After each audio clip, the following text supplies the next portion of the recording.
I represent 18 individual and organisational core participants, including community, social justice and campaigning groups. I'm assisted by Blinna Negrawley of Council, instructed by Lydia D'Agostino of Kelly's Solicitors, Helen Stone of Hickman and Rose Solicitors, Harriet Wistrich and Kate Thomas of Bernberg Solicitors, Guy Mitchell and Cormac McDonough of Hodge Jones and Allen Solicitors, and Matt Foote of Bernberg Pierce Solicitors. Sir, I've provided what I hope to be a verbatim note of what I'm going to say this afternoon. I have a lot of clients and therefore a lot of content, so I hope that will allow me to go slightly swifter than I might otherwise, and I will try my utmost to keep within my allotted time. I'm going to start by playing part of a YouTube video of EN34, otherwise known by the pseudonym Lynn Watson.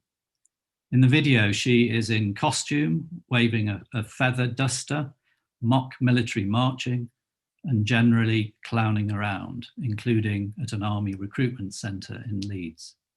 The full video is on the internet. She had infiltrated the clandestine insurgent rebel clown army, which I will refer to as Circa, which trained her as a clown. She also infiltrated a series of other peace and environmental campaigns over a period of around 5 years. She befriended and tricked countless individuals during that time. She participated in countless demonstrations of the type you're going to watch. She even got herself named as one of the founding trustees of the social centre, The Commonplace in Leeds. Can we now play, please, Doc 025? And I provided the 2 short passages to the technicians that I want played. We're checking for clowns. We need more clowns in this country, more clowns. The clandestine insurgent rebel clown army! Lynn Watson may have looked like a clown, but she wasn't a very good clown. In fact, it appears she was a policewoman, working undercover as an environmental. We're checking for clowns. We need more clowns in this country, more clowns. She was filmed here in a church hall in Leeds, training as a rebel clown. It was 2004, and the clandestine insurgent rebel clown army were preparing for an invasion and liberation of Leeds in protest at the US and UK-led occupation of Iraq.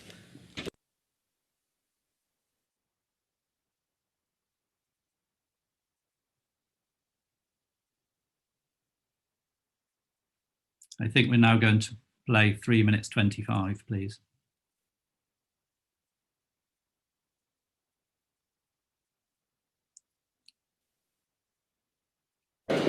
We're protesting against the so-called handover of power to the Iraqis. So what we've done is we've come down to the recruitment centre for the Royal Navy, the Army and the Air Force. We went in because, you know, we thought we'd join the Army, or maybe the Navy or the Air Force, we weren't sure. The Air Force gets to drive big aeroplanes, Army gets to drive big tanks, Navy big boats. And we just thought, you know, great. You know, but apparently have to kill people. They're really serious, really, really serious. I mean, they're big boys, and they're really fit, lovely, but they said we had to kill people. It just spoils it. So we've set up our own recruitment centre for Circa, where people can join us, become clowns, and be stupid.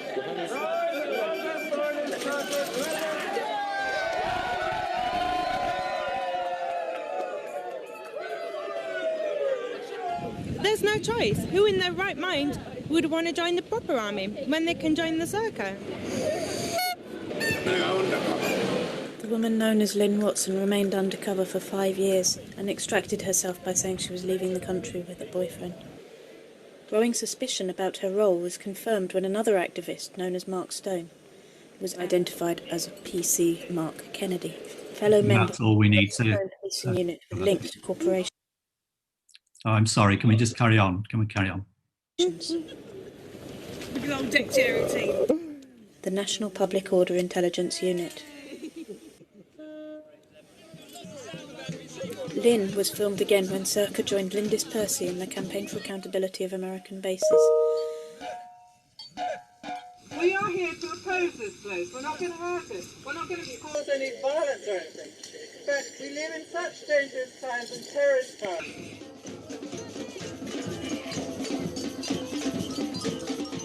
This base is known as RAF Menwith Hill. It is such a pretense. The intelligence that's gathered here is actually all American, of course. Some intelligence is given over to the I would appreciate if you could just turn it down. The police spy was present among the rebel clowns protesting outside the Menwith Hill military spy base in Yorkshire. Marched to seek independence from America on the 4th of July.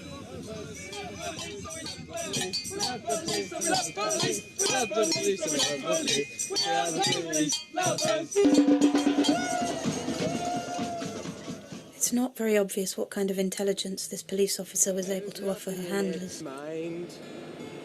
Where is my mind? Where is my mind? Tree! But she was never able to let go like a real clown.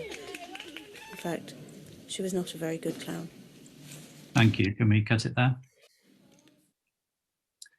How on earth was that considered legitimate policing? I'm now going to show you a photo of HN118, otherwise known by the pseudonym Simon Wellings, in an orange cardboard copy of an army tank which he had made whilst infiltrating globalised resistance, an anti-war, anti-capitalist network. The photograph shows Mr. HN118 Wellings in his tank, deployed at an anti-arms trade protest. How was that legitimate policing? You can see Mr. Wellings on the left. Thank you. Can we take that down? The absurdity of investing massive resources into infiltrating a clown army and groups which oppose wars and the arms trade is well illustrated by these images. This is what the debacle of the last 50 years of undercover political policing looks like.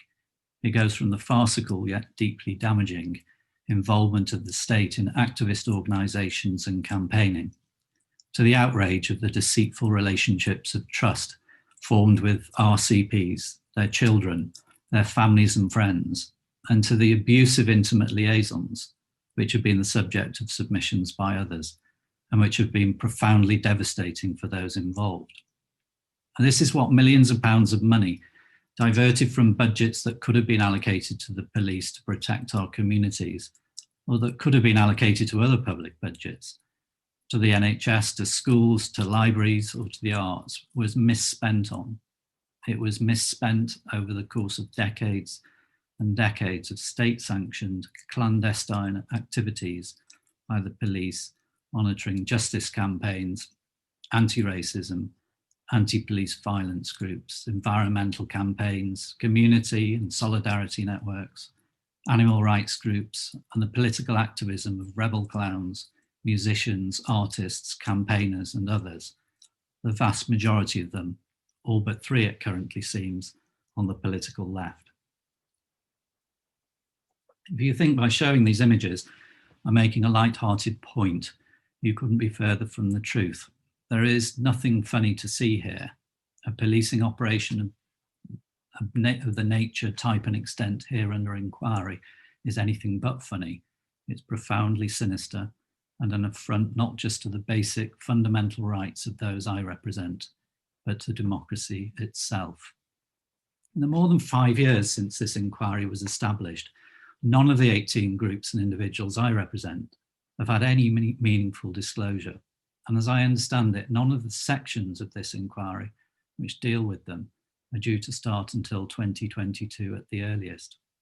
Whilst the rights of Ms. EN34 Watson and Mr. HN118 Wellings are protected by restriction orders, the rights of those I represent, of Jennifer Verson, the Circa instructor who trained Ms. EN34 to be a clown, and the rights of Guy Taylor, the organiser of Globalised Resistance, which Mr. HN 118 infiltrated, are treated as secondary. They're being made by the inquiry to wait and to wait.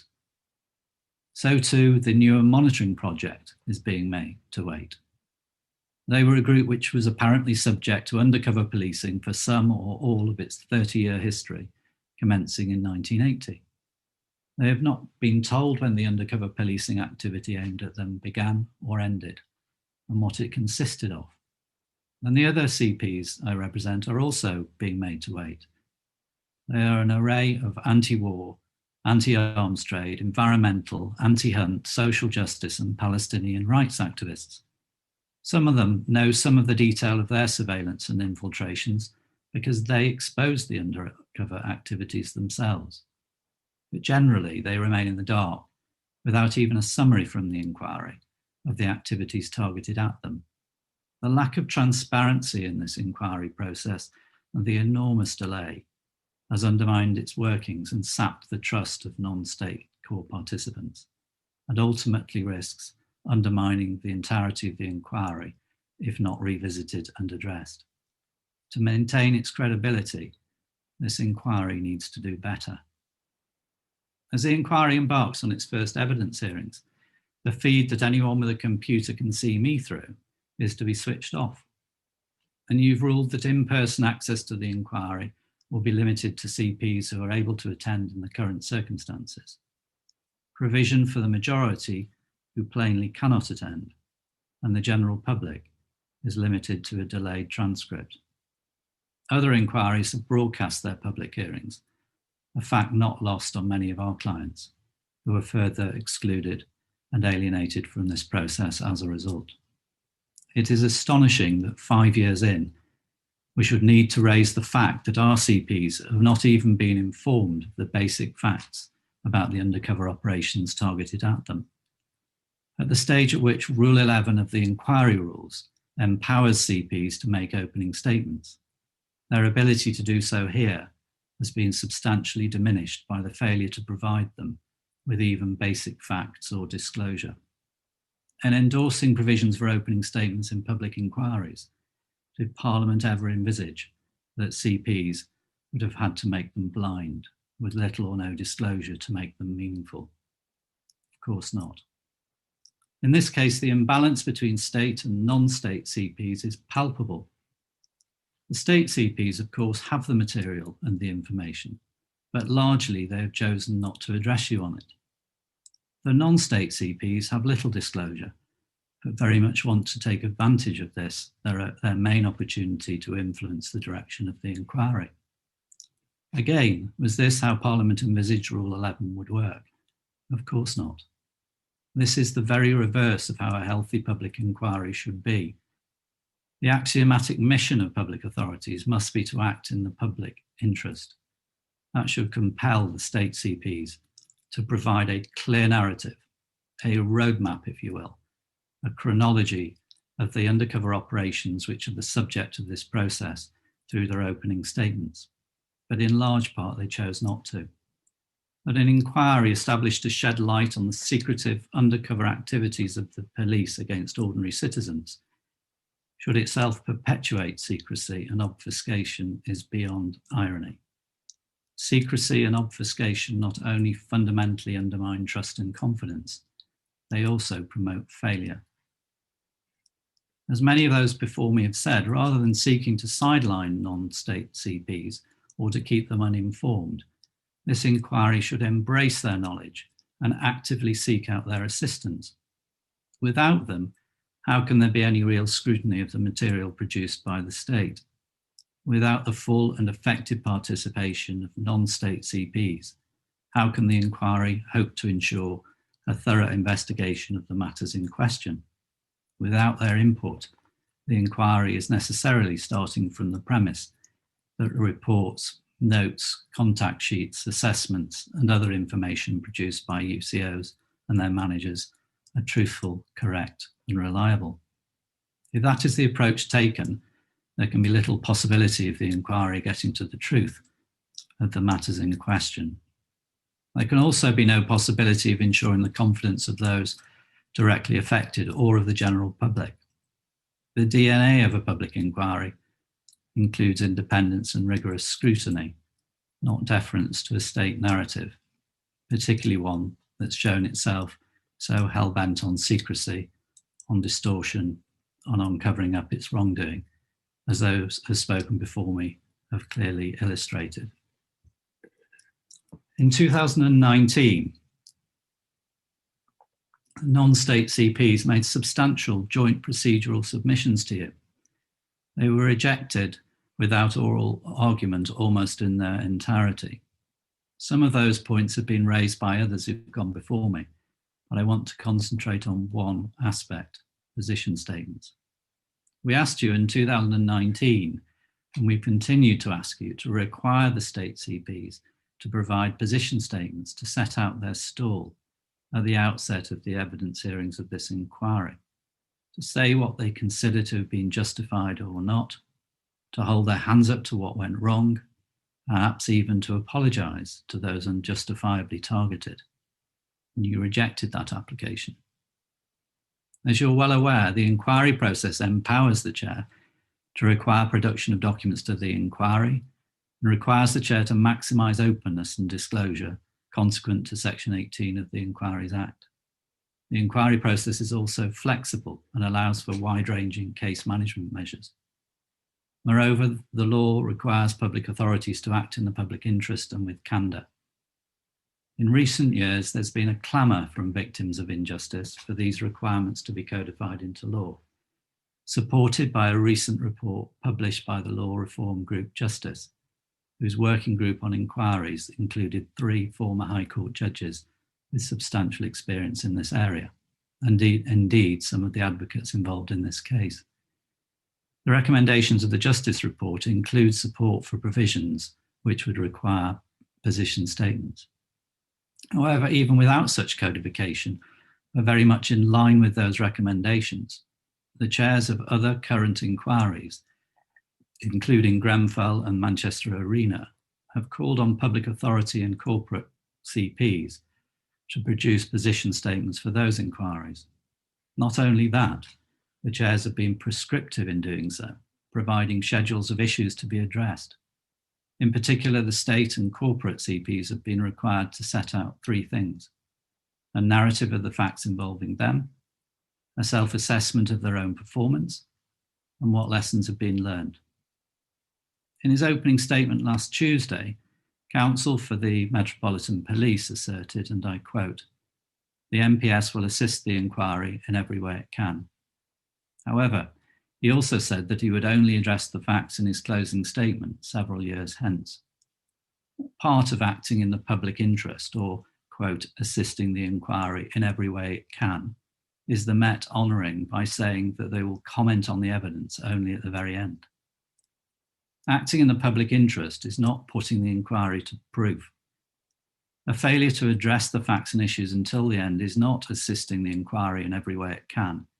It only serves one purpose: the defence of the Met. In the 5 years we've been awaiting the start of evidence, the Met has obviously examined its own behaviour, and it should obviously provide a roadmap for the inquiry, including admitting what it accepts was wrongdoing.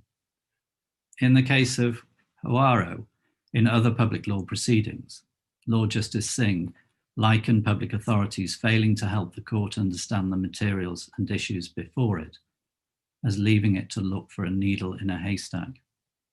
You, like other inquiries, have the tools to require the assistance of the Met and other public authorities.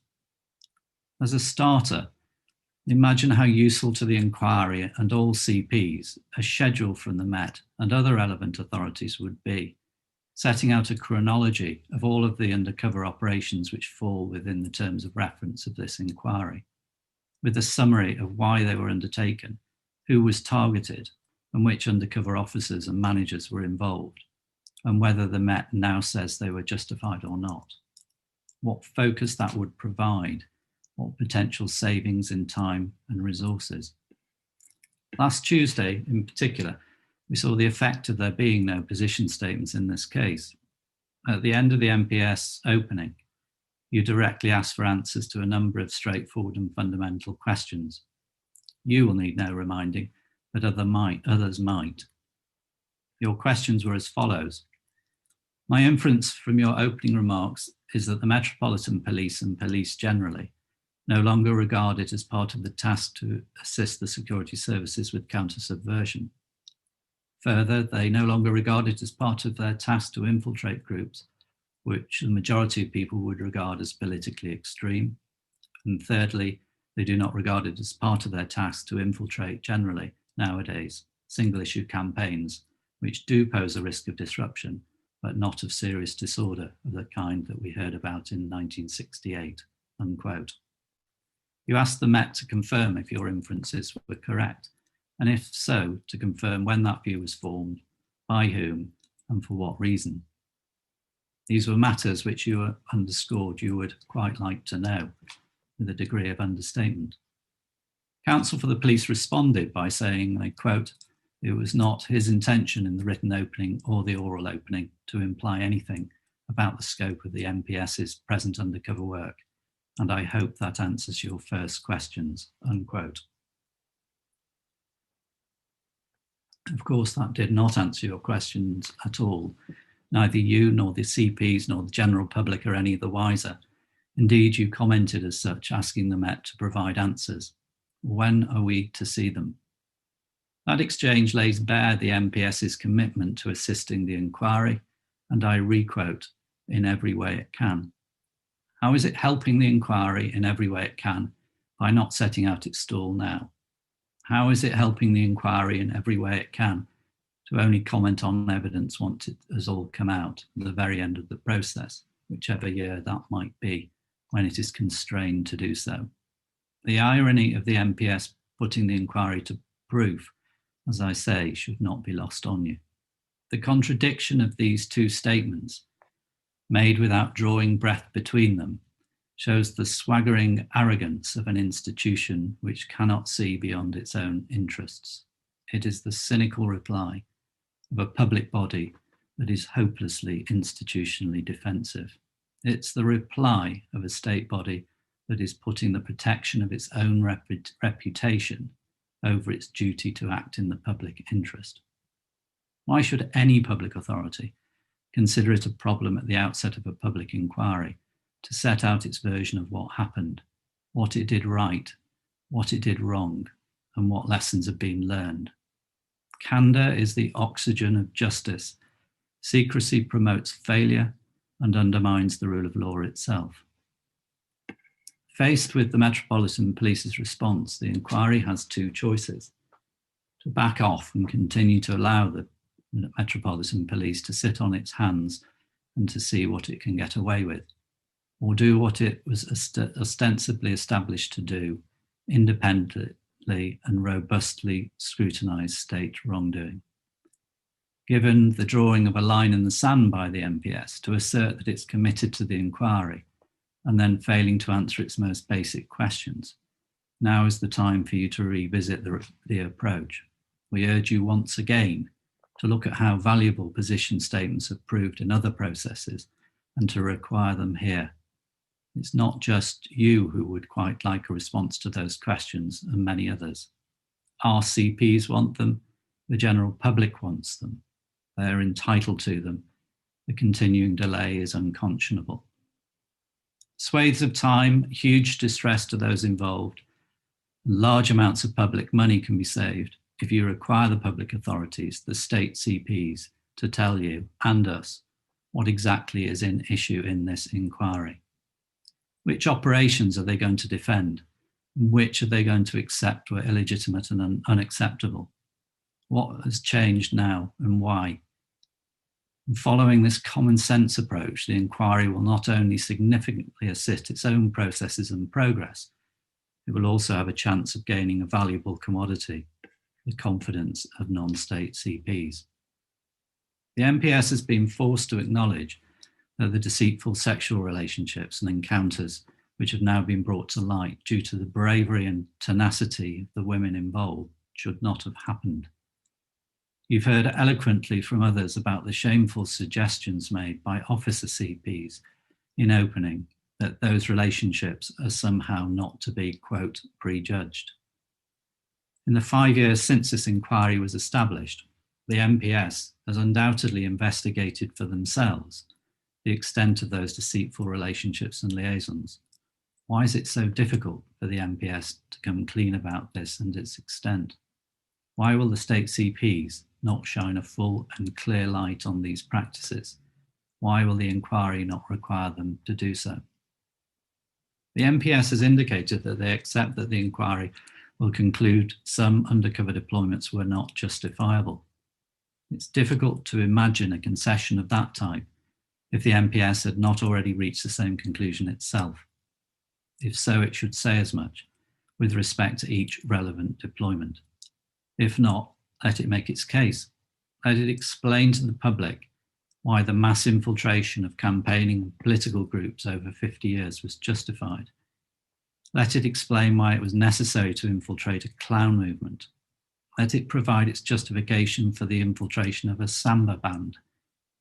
You may not agree with their analysis. You may add substantially to their list, but it must surely be the correct starting point for the police to state what its position is concerning the detail of what has come to light to date, to state what lessons it's learned, what it has undertaken never to do again, lest our CPs and the general public be led to the conclusion that it is in fact learned nothing.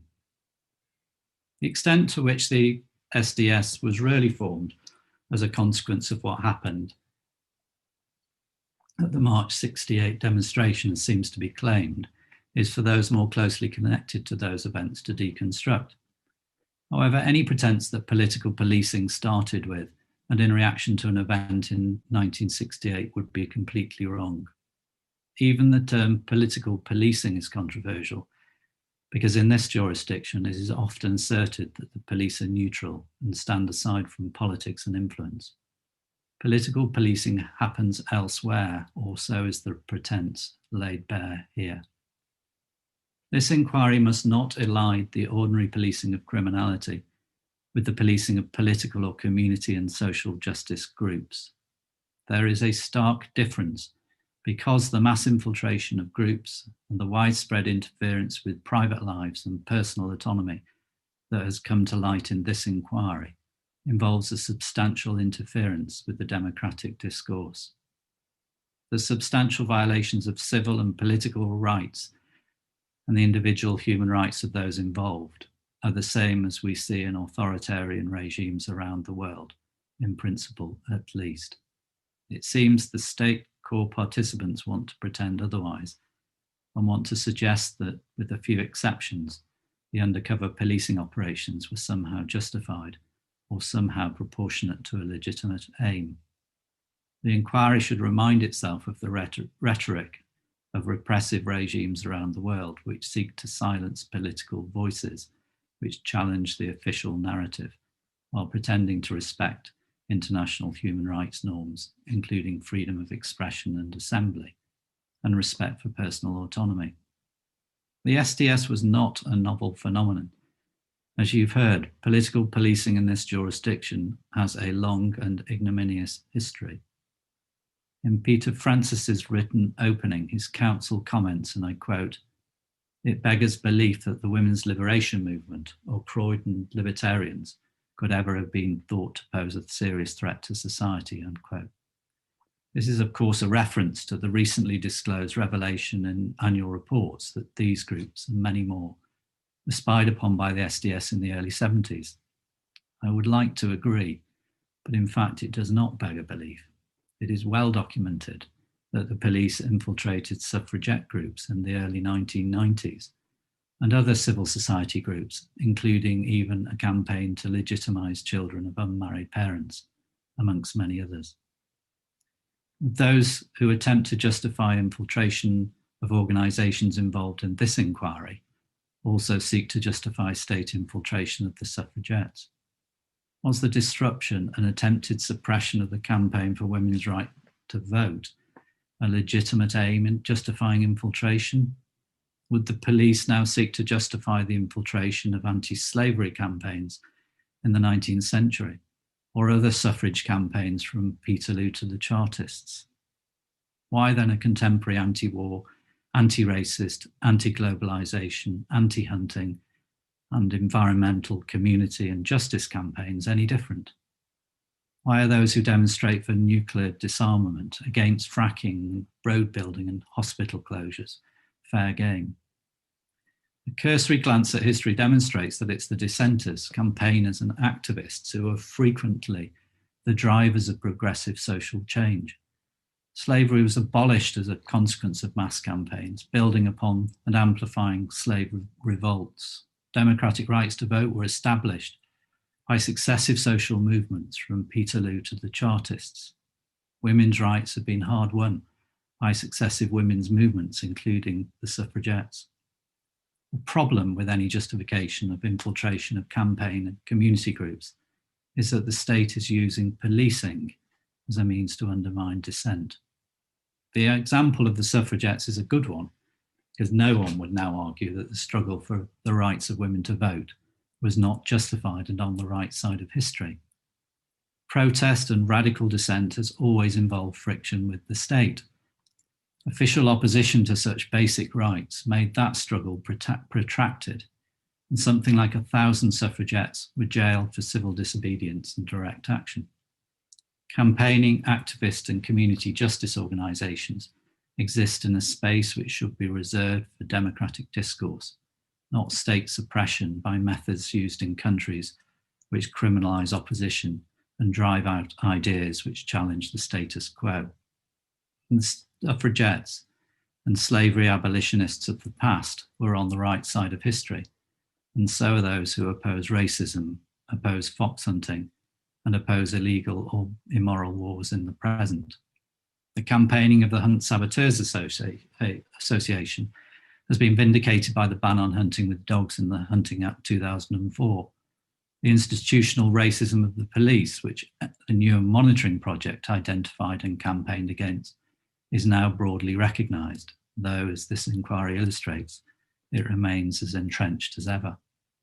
3 of the core participants we represent have campaigned against violations of international law in Palestine.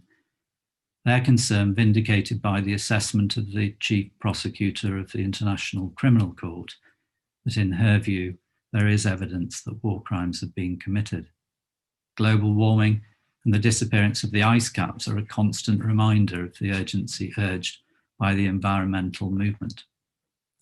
Civil and political rights are not there to protect those who concur with established narratives and the status quo.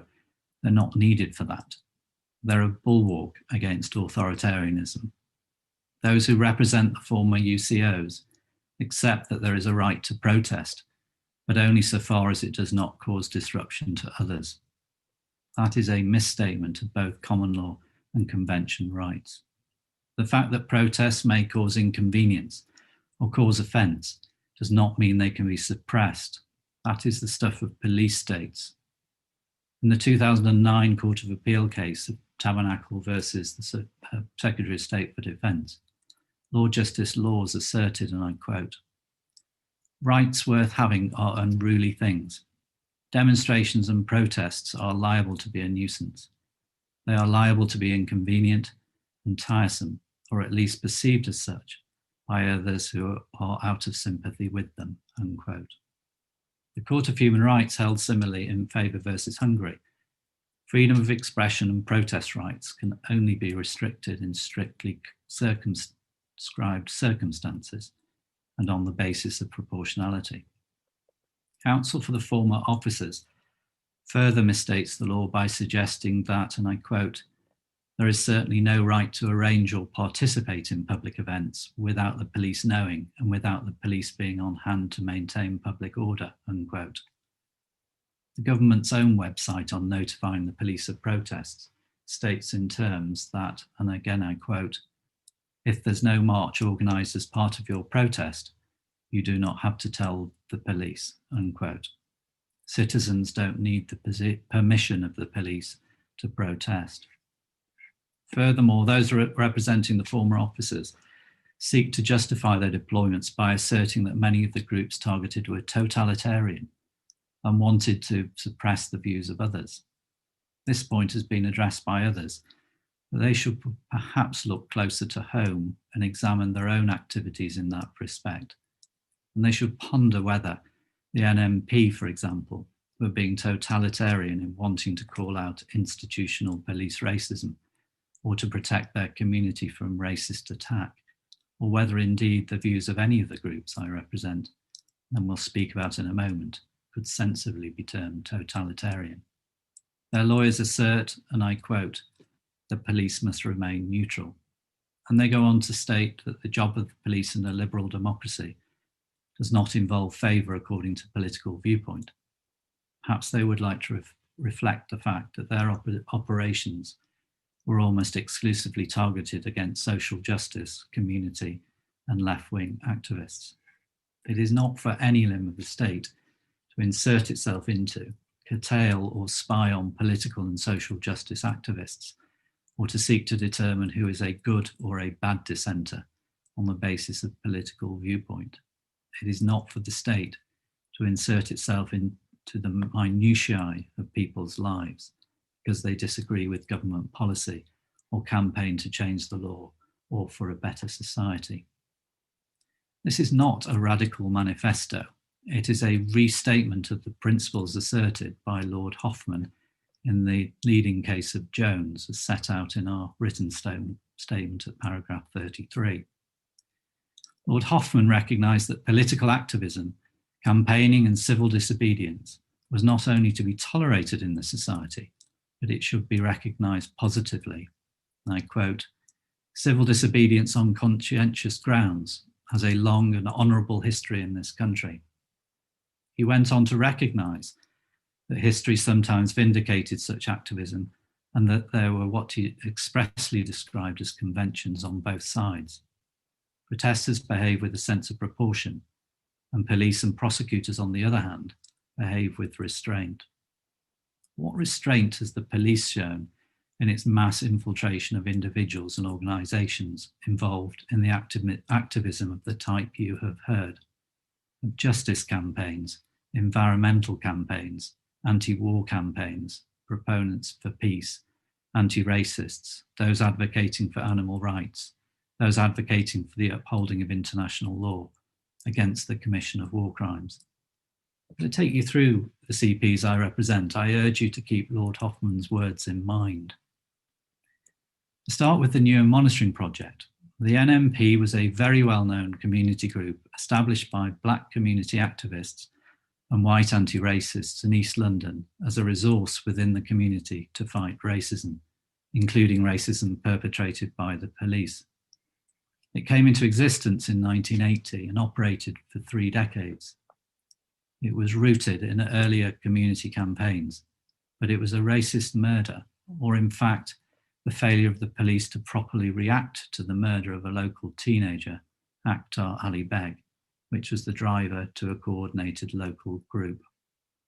At Annex 1 to our written opening, you can see an exposition of the formation and development of the NMP, from coordinating role to reporting on and campaigning against police harassment of Black communities in East London. The evolution of the NMP was to see it supporting and running campaigns on the one hand and casework on the other, taking up individual complaints with the police and other public authorities. In their own words, paragraph 3 of the annex to our written statement, I quote, "For NMP, the term Black was a colour of resistance. It included African, Caribbean, Asian, and all other people of colour in a political sense. Our enemy was a political enemy which oppressed across Black communities. We recognised the nature of that enemy and the need for unity in combating it. Whilst we did not ignore the cultural differences which these days increasingly appear to divide the community, we rejected the way ethnicity was used to marginalise our communities. In its very earliest incarnation, NMP was to be purely a resource for the community through which to collate and disseminate information about the nature and scale of racist violence in Newham. This limited role was quickly overtaken by the political reality of racist violence. Racism and racist violence are politicising phenomena. Those who experience them are not the passive recipients of the violence and the hatred. The experience radicalizes and politicizes. That politicization led inexorably to the work of NMP taking on a more directly political character. NMP's analysis focused on the necessity of understanding racism through its essential relationship to class, with community self-organization at the heart of its way of working, unquote. The evolution of the NMP also saw its organization and governance develop. Funding for a paid worker and premises were obtained from the GLC.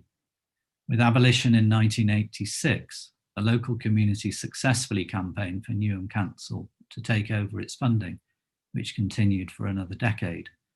It had 4 paid workers and dozens of volunteers, and a reputation which went far beyond Newham.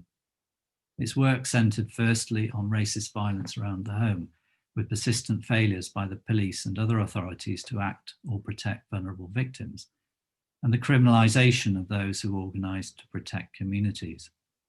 Is it that, the police will say, justified infiltration? We don't know, because they have chosen to say nothing so far. Secondly, the project countered organised fascist attacks and less organised casual racist violence from white football gangs. And thirdly, NMP countered police violence and racism, including stop and search and the replacement of sus laws by low-level public order prosecutions. Did the fact that the NMP was challenging the police for wrongdoing lead to them being infiltrated directly or otherwise?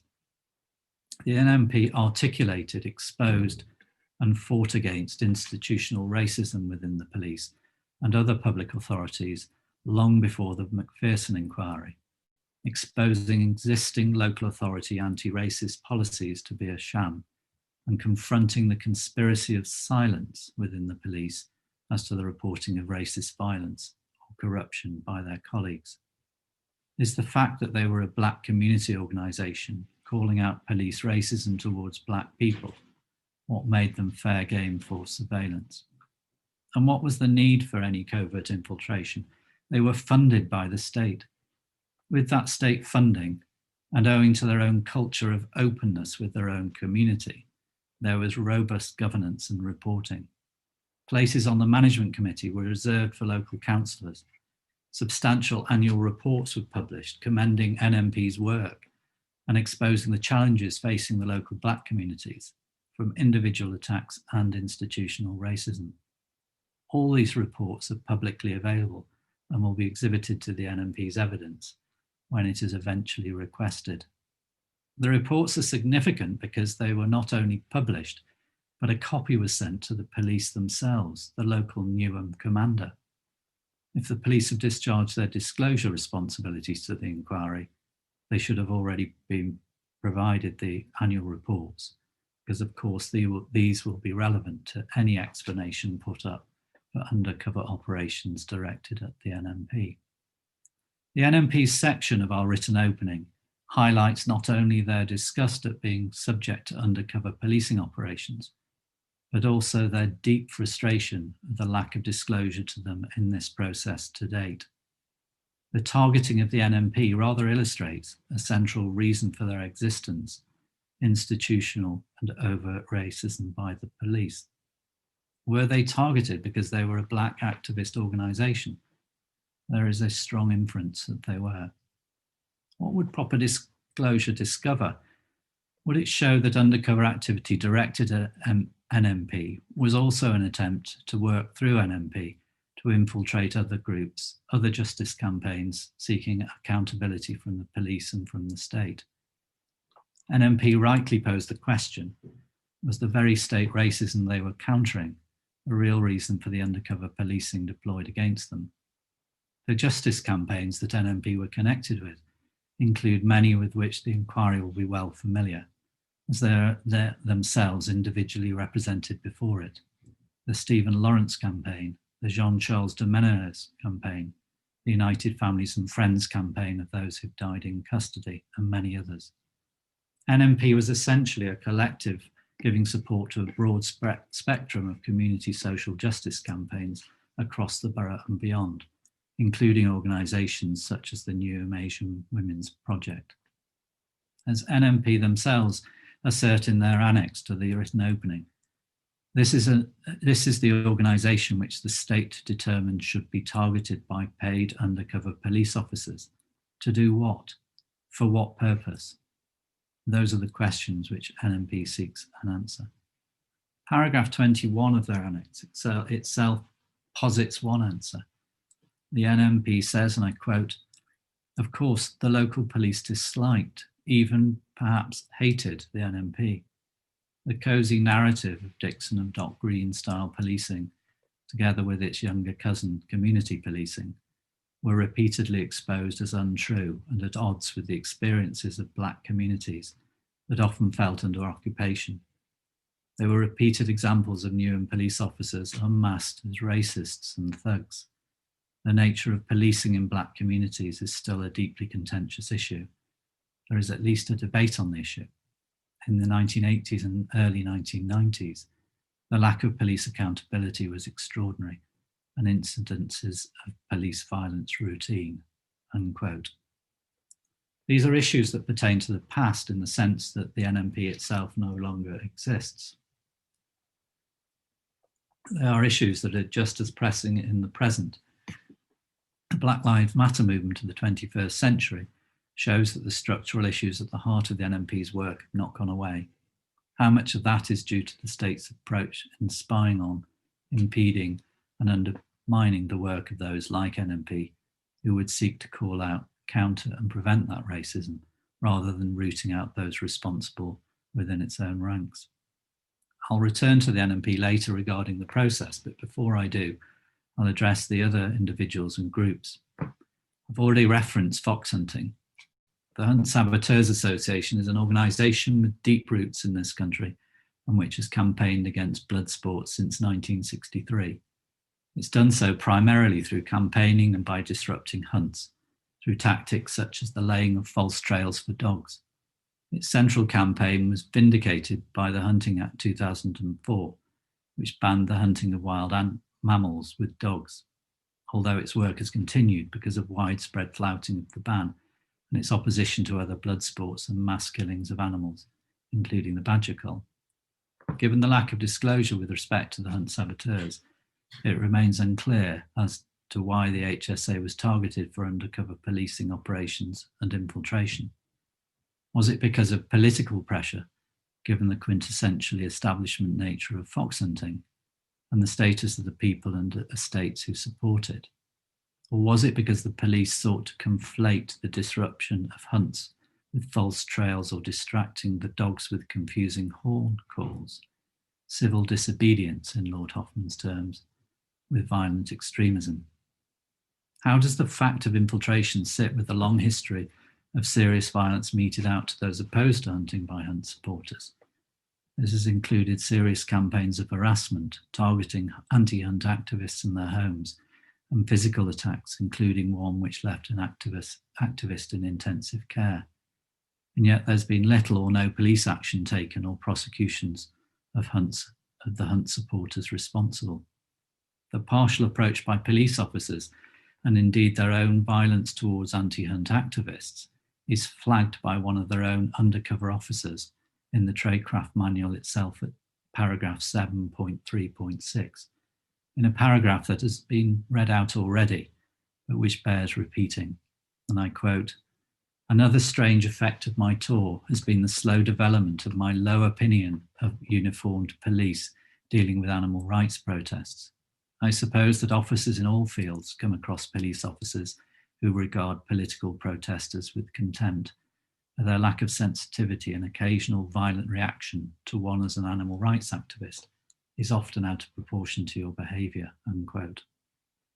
Inquiry has confirmed that no fewer than 9 undercover officers infiltrated Hunt saboteur groups over a 19-year period from 1983. What about before and after that date?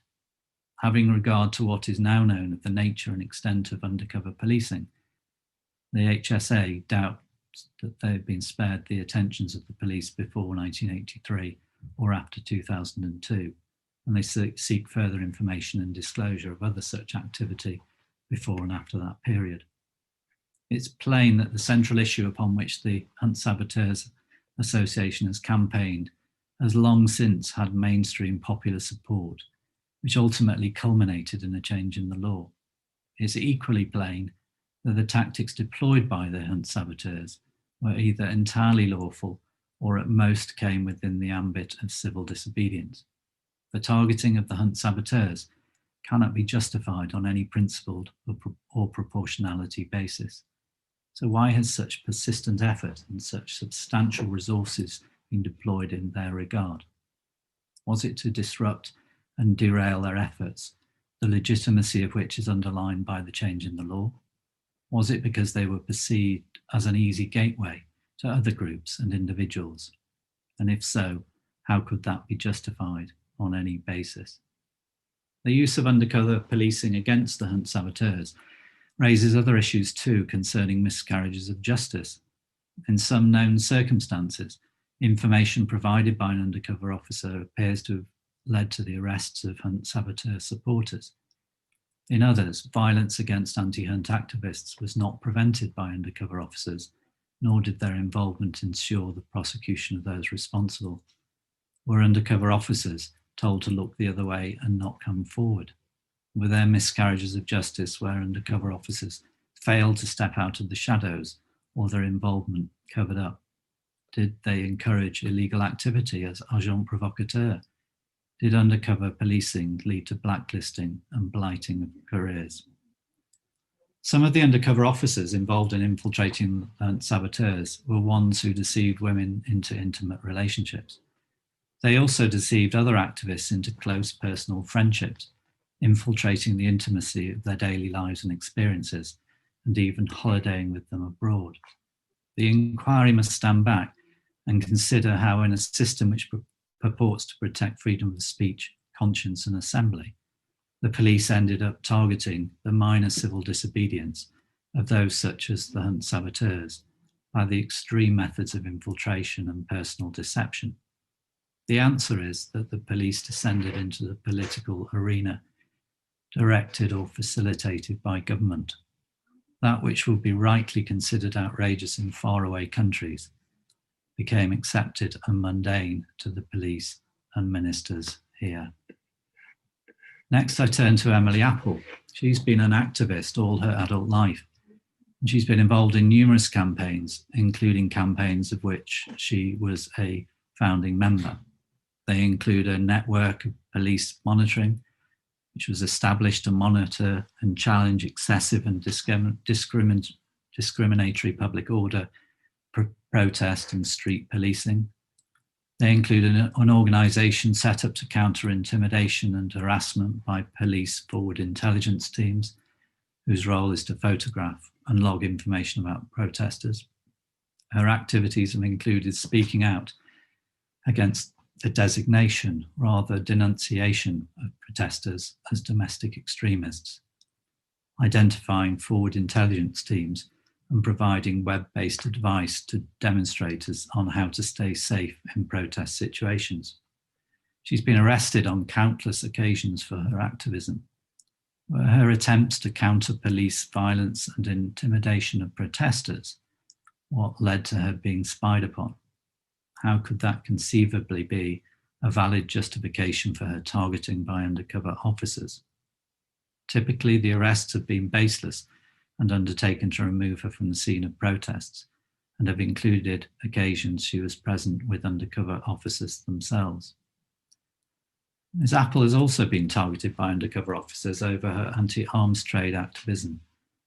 Much of her activism around this issue has been linked to the Disarm DSEI campaign, a campaign to shut down one of the largest arms fairs in the world. She was also involved in anti-war protests at Fairford against the Iraq War, and with Direct Action Against War Now and the campaign against the arms trade.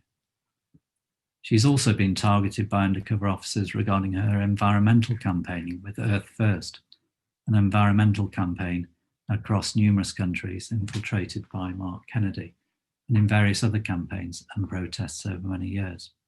Indeed, it seems that no fewer than 7 undercover officers have been involved at various stages in infiltrating organisations in which Ms. Apple was involved.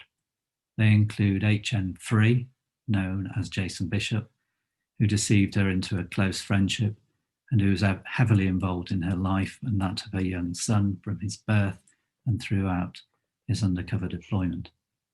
Serious questions regarding miscarriages of justice and deliberate breach by the police of legal professional privilege arise in Ms. Apple's case, including from her arrests and charging alongside undercover officers, including HN18, HN3 and HN60. The first known arrest with an undercover officer, HN18, related to the occupation of a car park at the DSEI Arms Fair, a car park. About 20 people, including Emily Apple and HN18, were charged with aggravated trespass. Subsequently, legally privileged material was unwittingly shared with HN18, then a co-defendant. The charges were subsequently dropped, and it's understood that this incident led to the disbandment of the SDS. The second occasion, Ms. Apple was arrested en route to the G8 summit protest at Glen Eagles, when the minibus in which she and others were travelling was stopped by police. Two undercover officers, HN3 and HN60, one of whom was driving, were in the minibus at the time. Again, charges were dropped. Serious questions also arise concerning the links between undercover policing and corporate spying. Ms. Apple knows that she was targeted by at least one corporate spy, Martin Hogbin, who posed as a fellow activist and with whom she developed what she thought was a very close relationship. But Mr. Hogbin actually worked for a company contracted to provide information to BAE Systems.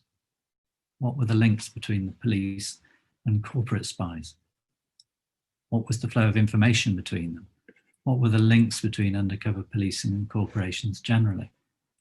To what extent were numerous undercover operations against Ms. Apple and others, justified by police, actually protecting economic interest of arms companies, of fracking companies, of other companies in deeply controversial industries, which Ms. Apple and others were seeking to hold accountable for their role in bringing death and despair to so many? Ms. Apple is a journalist and a commentator as well as an activist. Her views are not hidden. There is no warrant for the persistent harassment and intrusion into her personal affairs and the life of her young son, for the repeated and significant breaches of her trust by officers of the state in order to ascertain her views, opinions, motivations. She lived them openly and proudly. How was this justified? Once again, the police have yet to say. I'll deal with the next two CPs together, Rhythms of Resistance and Nicola Benj. Rhythms of Resistance, or ROR, was a network of activist samba drum bands established in about 1999, and most active until approximately 2018, which took part in and provided the soundtrack to a variety of demonstrations and events across England and Wales and beyond. Nicola Benj, who's a CP in her own right, was a drummer associated with ROR. She was also associated with a number of other activist networks and groups, including No Borders, the Advisory Service for Squatters, Earth First, and the Community Social Centre, the Cowley Club in Brighton. The nature and extent of the infiltration of ROR by undercover policing operations, or the targeting of Ms. Benj, remains unclear, because although they have both been accorded CP status, the inquiry is yet to make any disclosure whatsoever in this respect. Ms. Benj and her fellow activists in ROR remain completely in the dark as to when and by whom they or the network were targeted by undercover officers. It's not something at which they can guess. They were a group of musicians providing music for demonstrations. What conceivable justification could there have been for their infiltration? There's a real concern that ROR may have been used by undercover officers as a gateway to other groups and individuals, and that members may have been seriously deceived in that process, including deceived into intimate relationships. I move on to Guy Taylor, employed as the organiser for Globalised Resistance between 2001 and 2007, defining itself as an anti-capitalist, anti-war movement. Globalised Resistance intended to bridge a gap between the trade union movement and activists outside of it, and organised protests against globalisation and against the arms trade and illegal or immoral wars. As we've seen, it was Globalised Resistance that was infiltrated by HN 118, known as Simon Wellings. He infiltrated the group and deceived Mr. Taylor himself into what he believed was a close personal friendship. As well as constructing the orange cardboard tank of which I showed you photographs, HN 118 got himself elected onto the steering committee which organised the events of the group, in which capacity he would necessarily have been responsible as a state agent for influencing the group's activities. He acted as the group's photographer, an ideal role it now appears, for him to have fed back detailed information and photographs of activists to his handlers. He travelled with and on behalf of the group, attending demonstrations abroad, including in the United States, Spain, and France. His infiltration of the group and his attendance as a trusted member of the steering committee at meetings and social drinks afterwards gave him substantial access to and influence over the workings of Globalised Resistance itself and its membership, but also over the campaigns with which the organisation and its members were involved. This included trade unions such as the Communications Workers Union and a branch of Unison, as well as political groups including the Green Party. What was the information he was feeding back on those individuals and groups? What was the justification for it? On what basis was he allowed to assume such a prominent and influential role in the organisation? To what extent did his involvement serve to influence and derail the organisation's activities? Why was he permitted to travel overseas? Metropolitan Police have chosen not to address any of these questions. HM 118 ultimately came unstuck not through disclosure from this inquiry, but because of his own error. Whilst briefing his police handlers on details of a number of activists, he accidentally called another activist and recorded the briefing onto their answer machine. What was the justification for the targeting of Mr. Taylor? What is the justification now for the serious damage caused to Mr. Taylor and countless others by the extensive and fundamental deception perpetrated on them by state agents? It's of note that while the inquiry has failed to disclose details of other infiltration relating to Mr. Taylor or Globalised Resistance, his own attempts to get to the bottom of the infiltration have been unsuccessful. 2 historic subject access requests of the Metropolitan Police failed to lead to any mention of HN 118, casting significant doubt on the Met's disclosure integrity, which should be borne in mind in these proceedings. Another one of our CPs who was deceived into friendships with undercover officers is NRO. He has obtained anonymity because he fears potential negative professional consequences for himself. He's a lifelong activist, campaigning on issues of freedom of expression and social justice.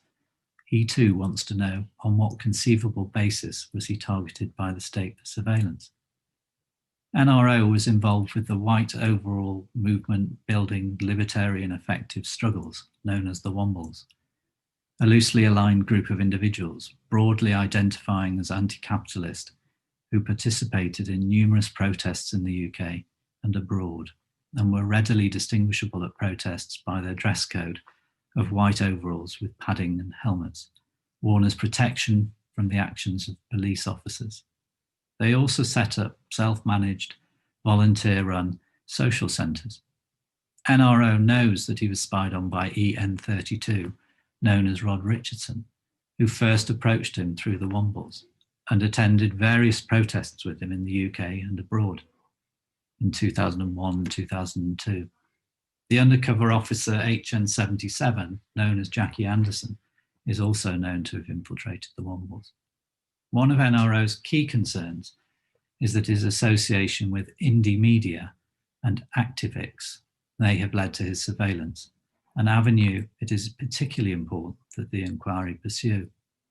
Activix is a progressive UK-based organisation set up to provide a non-profit-making, advertisement-free mode of communication for individuals and groups. It provides web services for activists, including email, mailing lists, and hosting services.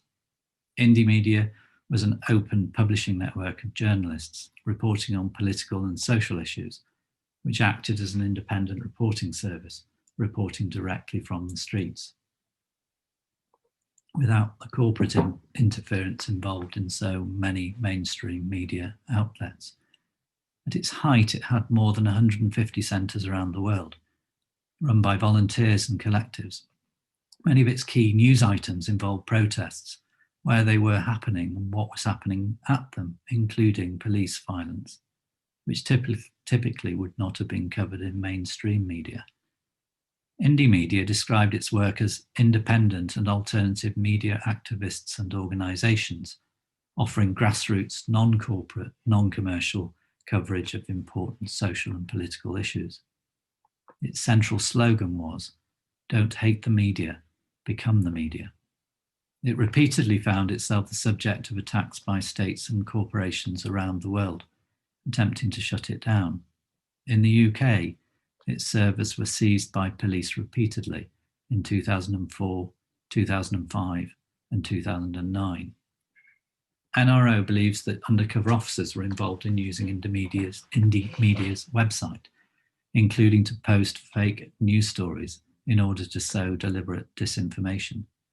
Due to the lack of disclosure to date, NRO is unclear whether seizures by the police of Indie Media's servers may have been facilitated and or set up by knowledge gained by undercover officers who'd infiltrated Indie Media and or the broader activist community.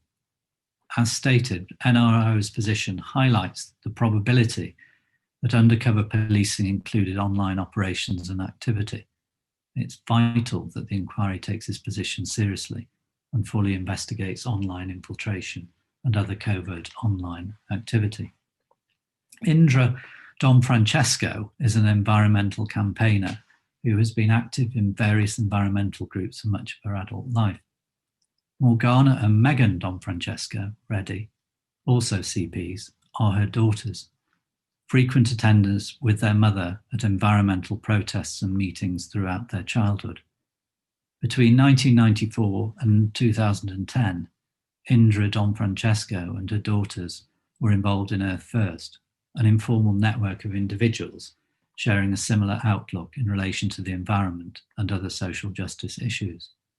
Undercover officer Mark Kennedy befriended Indra from about 2002 until his exposure as a police officer in 2010. Indra Donfrancesco also knew EN34, Lynn Watson, who we've already referred to with respect to clowning. The relationship with Mark Kennedy was particularly close, or so the Donfrancesco family believed. In 2009, he and Indra shared a 40th birthday party, an event attended by around 200 people. Before then, in 2007, he volunteered to be a photographer at Indra's wedding, an event to which many fellow activists were invited. To what extent were the photographs of such an intimate event used by the state for their undercover spying purposes?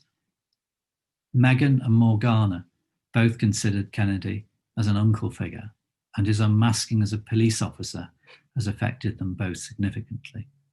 You have already heard of the fact that Kennedy had multiple deceptive relationships with women activists, one of whom, Lisa, was a close friend of Indra's.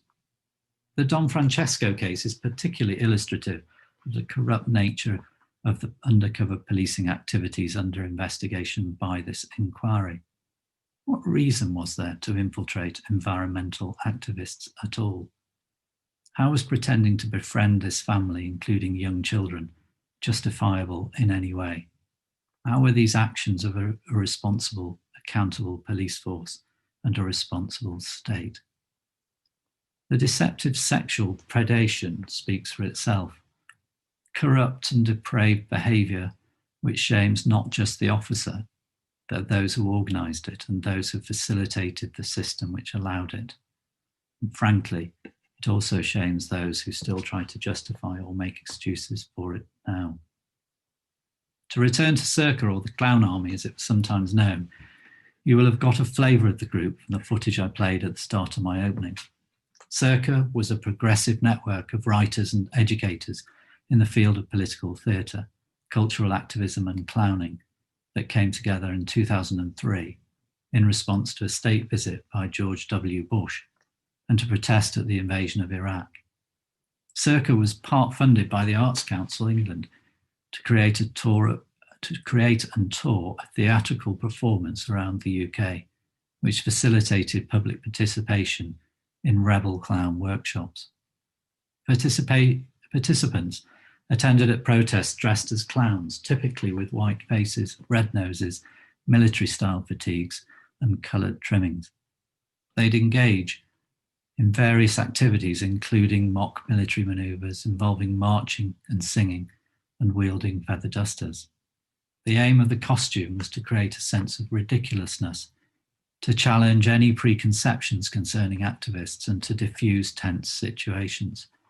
Circa aimed to break down barriers, including between police and protesters, and to create unity around shared values through humour and performance. In addition to attending protests, Circa also trained others, including, as we've seen, at least one undercover officer in clowning and performance. Recruits to the Clown Army were required to participate in training workshops before deployment to protests. It had close ties with other campaign groups and activists, including Rhythms of Resistance, which also used performance as protest. And many of those involved were also involved with the Dissent Network, which focused on opposing the G8 summit in 2005. Jennifer Verson, the representative of Circa before this inquiry, is also a CP in her own right. She was involved in developing and leading Circa workshops for around 3 years, and estimates she trained hundreds of activists in that period. As I previously mentioned, she trained EN34, Lynn Watson, at a 2-day residential course in 2004. Once again, we ask the question, how on earth could anyone believe that infiltrating a performing arts group such as Circa was justified? We have no doubt that the undercover officers used the camaraderie and strong bonds formed within a performing company to gain the trust and friendship of activists in other groups and campaigns. The absurdity of an undercover officer expending large amounts of public resources to train as a clown is obvious, but the fact that it was apparently not obvious to those running the system must not be overlooked. The next 3 CPs we represent were all involved in one form or another of activism around Palestine, and in particular through the International Solidarity Movement, ISM. The ISM is a Palestinian-led, non-violent direct action and protest group based in Palestine with informal branches in other countries around the world, including the UK, London. The activities of the group are focused primarily on sending volunteers with the privilege of a foreign passport to Palestine to bear witness to document, and where possible to shield Palestinians from repeated violations of their fundamental human rights at the hands of soldiers and settlers. In Palestine, volunteers typically act as observers at demonstrations against house demolitions by the Israeli army, against the seizure of Palestinian land, the administrative detention of civilians without trial. They accompany farmers to their fields and olive groves to try to protect them from harassment or attack. They stay with families whose homes are threatened with demolition. They bear witness at checkpoints throughout the occupied West Bank. The activities of ISM are based outside of England and Wales, in the occupied Palestinian territories. Activities by the group itself in England and Wales would have been limited to leafleting or staffing stalls. While individuals involved in ISM undoubtedly participated in demonstrations in England and Wales relating to Palestine and other issues, the activities of the group were focused overseas. On what basis, therefore, did they come under surveillance by the police in England and Wales, purportedly concerned with serious crime in England and Wales? What was the justification for the surveillance of those involved in the group? Asa Winstanley became active in the ISO in approximately 2004. He's an investigative journalist, specialising in writing about Palestine-related matters and concerning the broader Middle East, an associate editor of the Electronic Intifada, an online news site publishing stories relating to the Middle East and to Palestine in particular, and he also writes for the Middle East Monitor. Atif Chowdhury and MCD are committed members of civil society who were also involved with the ISM in the early 2000s. All three are deeply traumatised by the fact that their activities and personal lives were infiltrated. In this case, the inquiry has confirmed that HN18, known by the pseudonym Rob Harrison, infiltrated the ISM between 2004 and 2007, although it's suspected the period was in fact longer. What was the purpose of this infiltration? In the case of Mr. Chowdhury, HN18 inveigled himself into virtually every aspect of his life. He befriended Mr. Chowdhury's parents and siblings and DJ'd his sister's wedding.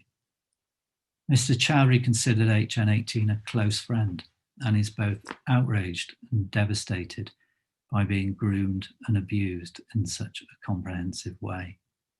HN18's personal depravity did not stop there. He used the result of his dishonesty with Mr. Chowdhury to deceive a young neighbour into a sexual relationship, and she is one of the CPs in Category H that you heard about yesterday. MCD's activism has been motivated by her Quaker faith and commitment to active pacifism, which aligned with ISM's non-violent tactics. All three CPs are at a loss to comprehend any conceivable justification by the state for the undercover policing for their wholly legitimate activities, which were focused on seeking to uphold the rules of law internationally. Given the nature of the ISM's activities, there's also a suspicion that the undercover activity led to information flowing to foreign agencies. The final CP who I will mention is VSP, who has anonymity before this inquiry.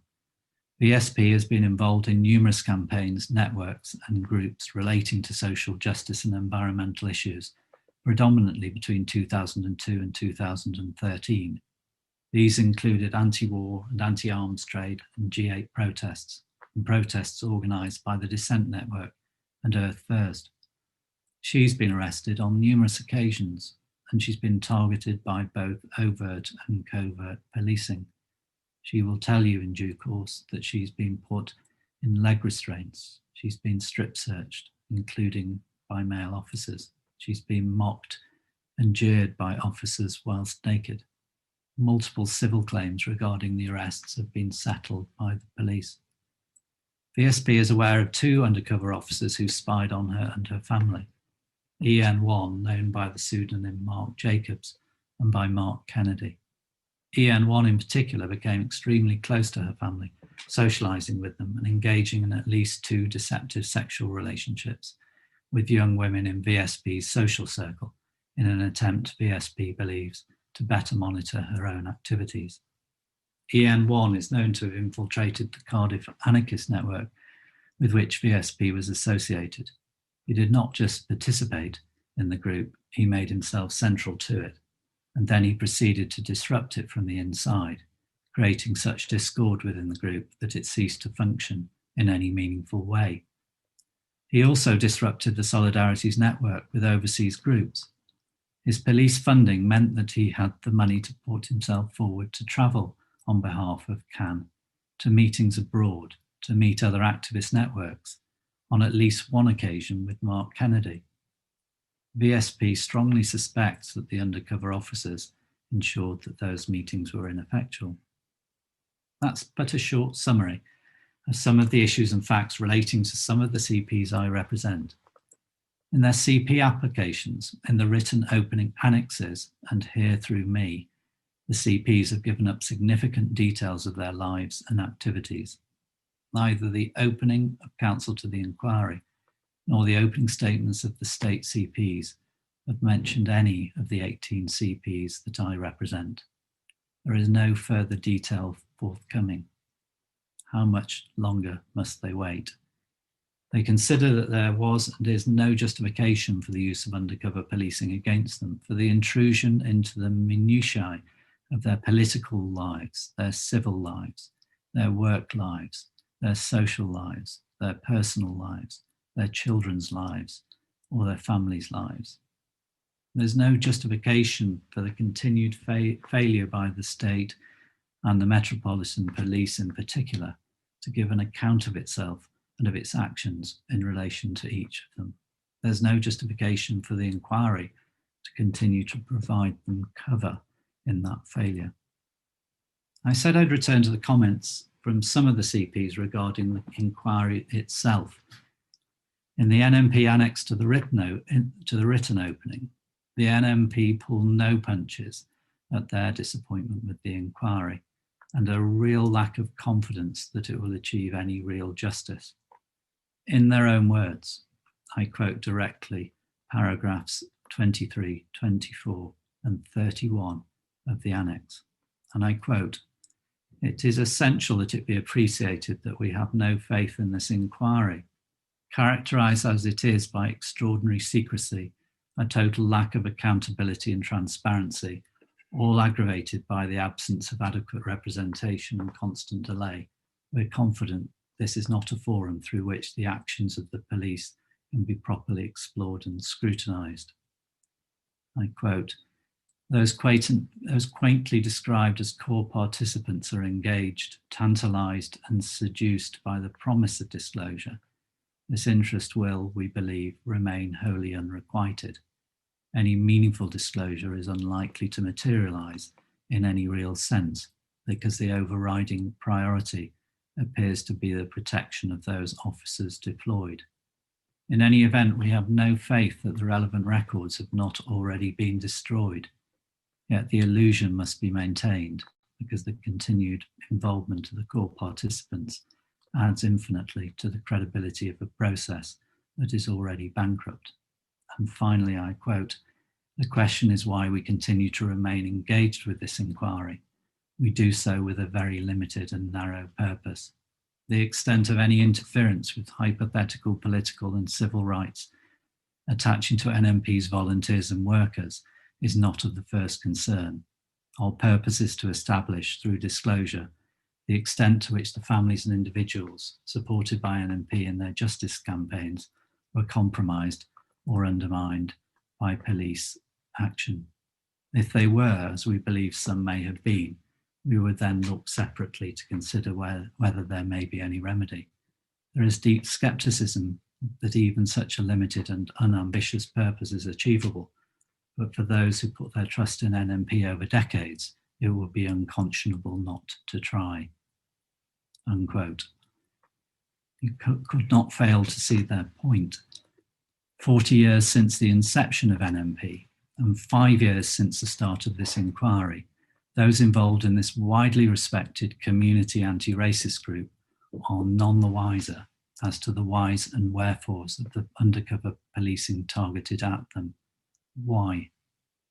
The short answer is firstly the obsessive secrecy of the state CPs, fixated on the privacy rights of their own mainly retired officers, which may result in much evidence being heard in secret. I've mentioned irony already, but it bears repeating. There's an obvious irony in having an inquiry into secret policing conducted in significant parts with anonymity and in secret.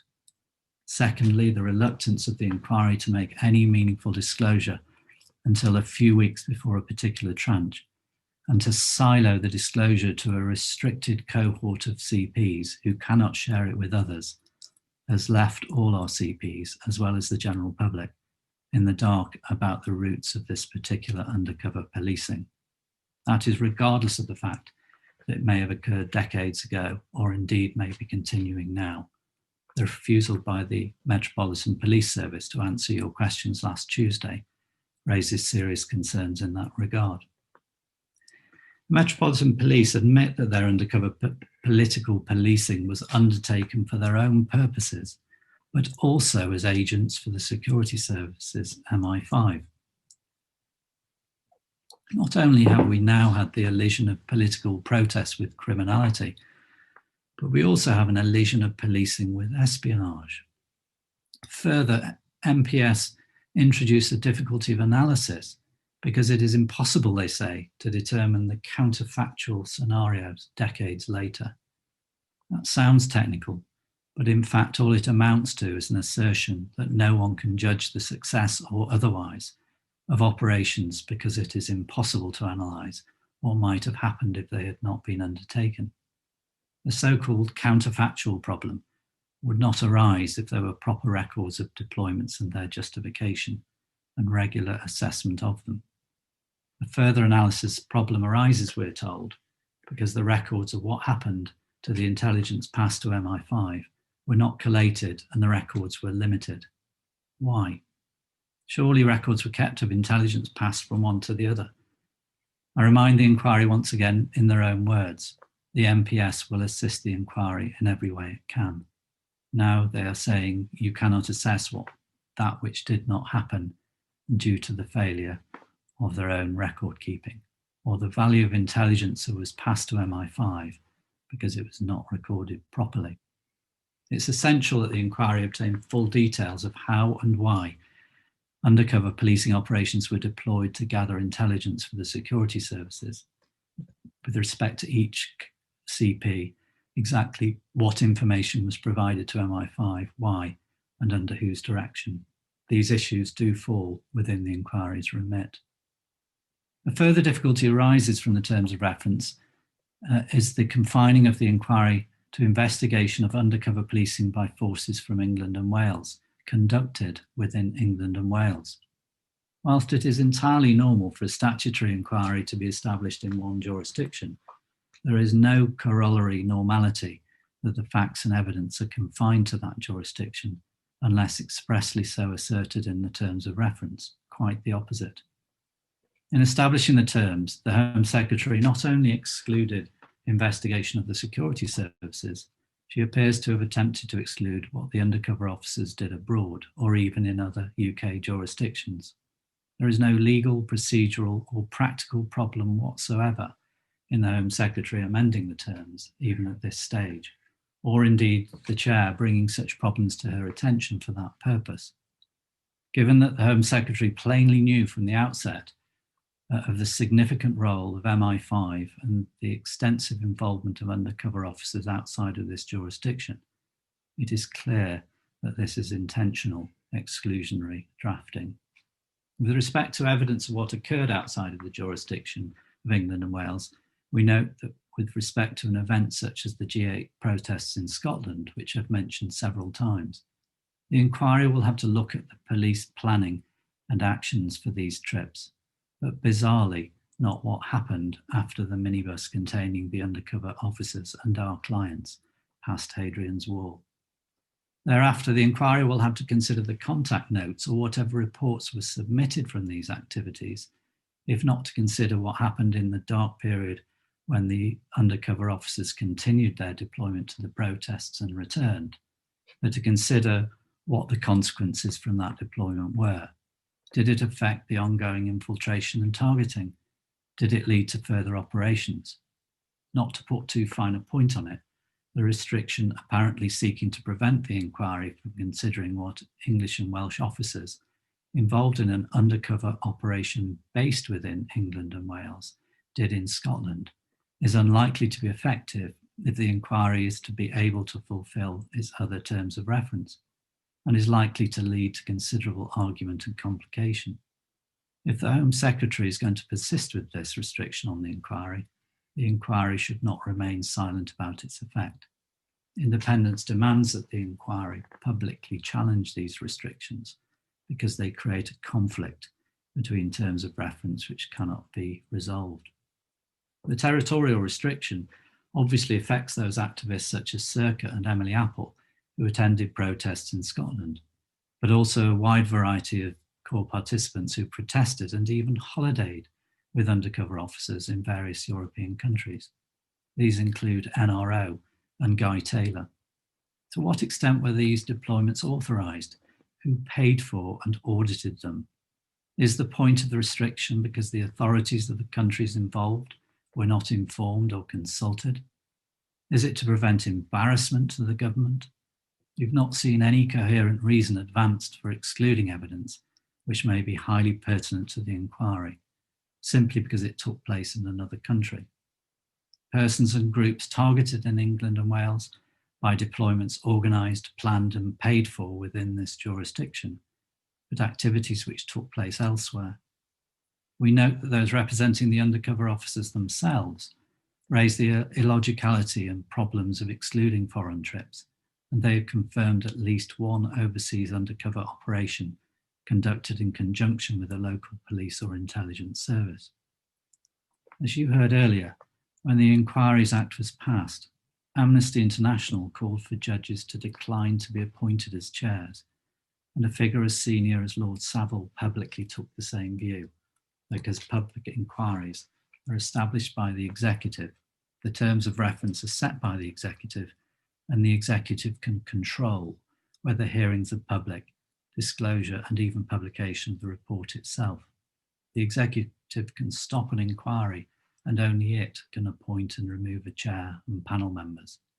These were and remain important constitutional matters.